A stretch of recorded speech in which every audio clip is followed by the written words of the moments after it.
Everyone, मैं हूं सुमित गर्ग और आप सभी का स्वागत है केल्विन कॉमर्स में। आज हम बात करेंगे फाइनेंशियल स्टेटमेंट एनालिसिस के नेक्स्ट टॉपिक की, जो है असर्शन रीजन बेस्ड एमसीक्यू। तो चलिए शुरू करते हैं। क्वेश्चन नंबर 1, आपके पास दो स्टेटमेंट हैं, एक असर्शन रीजन। देखते हैं कौन सी सही और कौन सी गलत है। Internal analysis carried out by the management. Internal analysis जो मैनेजमेंट करती है is more detailed, is more extensive and more correct. किसी कंपनी का मैनेजमेंट जब कंपनी की परफॉर्मेंस को एनालिसिस करता है, वो एनालिसिस ज़्यादा एक्सटेंसिव होता है, ज़्यादा डिटेल्ड होता है और ज़्यादा करेक्ट होता है। ऐसा क्यों? पहली बात तो होता है या नहीं होता, क्या स्टेटमेंट सही है? हाँ, स्टेटमेंट तो ठीक है, मैं आपको कह रहा हूँ स्टेटमेंट ठीक है।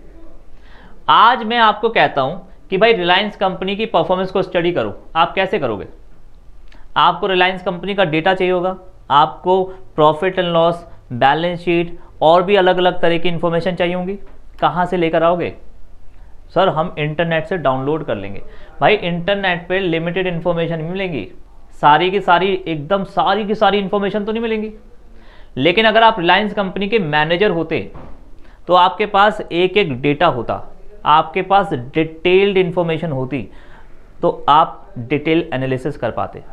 लेकिन अभी आप रिलायंस कंपनी के मैनेजर नहीं हो, अभी आप उस मैनेजमेंट का हिस्सा नहीं हो, आप एक एक्सटर्नल पर्सन हो। पहली बात तो जो आप एनालिसिस करोगे उस एनालिसिस का नाम होगा एक्सटर्नल एनालिसिस, आप जो करोगे, क्योंकि आप रिलायंस कंपनी के मैनेजमेंट के पार्ट नहीं हो। आपको इन्फॉर्मेशन कहाँ से मिलेगी? इंटरनेट से, और इंटरनेट से सारी की सारी इन्फॉर्मेशन नहीं मिलने वाली, तो आप डिटेल एनालिसिस नहीं कर पाओगे। जब आपके पास सारी इन्फॉर्मेशन ही नहीं है तो आपके एनालिसिस को मैं ज़्यादा करेक्ट नहीं कह सकता, आपके एनालिसिस को मैं ज़्यादा डिटेल एनालिसिस नहीं कह सकता, और आपके एनालिसिस को मैं ज़्यादा एक्सटेंसिव एनालिसिस नहीं कह सकता, क्योंकि आप मैनेजमेंट का पार्ट नहीं हो। अगर आप मैनेजमेंट के पार्ट होते, अगर आप रिलायंस कंपनी के मैनेजर होते, तो आपके पास डिटेल्ड इन्फॉर्मेशन होती, आप डिटेल्ड एनालिसिस कर पाते, आप करेक्ट एनालिसिस कर पाते, आप ज़्यादा एक्सटेंसिव एनालिसिस कर पाते। तो बच्चों स्टेटमेंट एकदम ठीक है।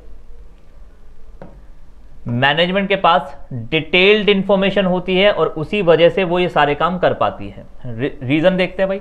Management has access all the information relating to organization. Organization से रिलेटेड सारी की सारी इंफॉर्मेशन मैनेजमेंट के पास होती है और इसी वजह से वो डिटेल्ड एनालिसिस कर पाती है। तो स्टेटमेंट और रीजन दोनों ही ठीक है। तो both assertion and reason are true and the R is a correct explanation of A. तो ऑप्शन बच्चों ए होगा आपका। चलिए second question, inter firm analysis. दो तरह के एनालिसिस होते हैं, एक होता है इंटर फर्म और एक होता है intra firm.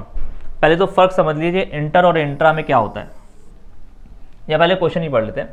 Inter firm analysis is comparison of financial statement of an enterprise for 2 और मोर अकाउंटिंग पीरियड। गलत है बच्चों। क्या होता है, लेट सपोज आपका साल है 2020 से लेकर 2021, ये एक साल होता है, कहीं से 2 साल समझ लो, ये हो गया एक अकाउंटिंग पीरियड। मैं जानना चाहता हूं कंपनी ए और कंपनी बी की परफॉर्मेंस को, ताकि मैं इन दोनों की परफॉर्मेंस को आपस में कंपेयर कर सकूं। जब दो अलग अलग कंपनियों के डेटा को स्टडी किया जाता है, उनकी परफॉर्मेंस को कंपेयर किया जाता है, तो उसे कहते हैं इंटर फर्म एनालिसिस। ये है inter firm, inter firm analysis. लेकिन यहां पे क्या लिखा है? यहां पे क्या लिखा है? Inter firm analysis is a comparison of financial statement of an enterprise for 2 और मोर अकाउंटिंग ईयर। दो अलग अलग सालों के डेटा को स्टडी करने की बात हो रही है। कंपनी ए ने 2019 से लेकर 20 में कितना कमाया? कंपनी ए ने 2020 से लेकर 21 में कितना कमाया? और फिर मैं इन दोनों को कंपेयर करूं। मैं दो अलग अलग कंपनियों की बात नहीं कर रहा, कंपनी एक ही है। मैं एक कंपनी की परफॉर्मेंस को, जस्ट लाइक मैं अपनी परफॉर्मेंस को अपने पिछले सालों की परफॉर्मेंस से कंपेयर कर रहा हूं। पिछले सालों में मैंने कैसा कमाया था, इस साल मैंने कैसा कमाया, मैं किसी और से कंपेयर करने की बात नहीं कर रहा, आपकी परफॉर्मेंस को पिछले सालों की परफॉर्मेंस से कंपेयर करने की बात कर रहा हूं। बच्चों ऐसे कंपैरिजन को बोलते हैं intra firm comparison. Intra firm comparison,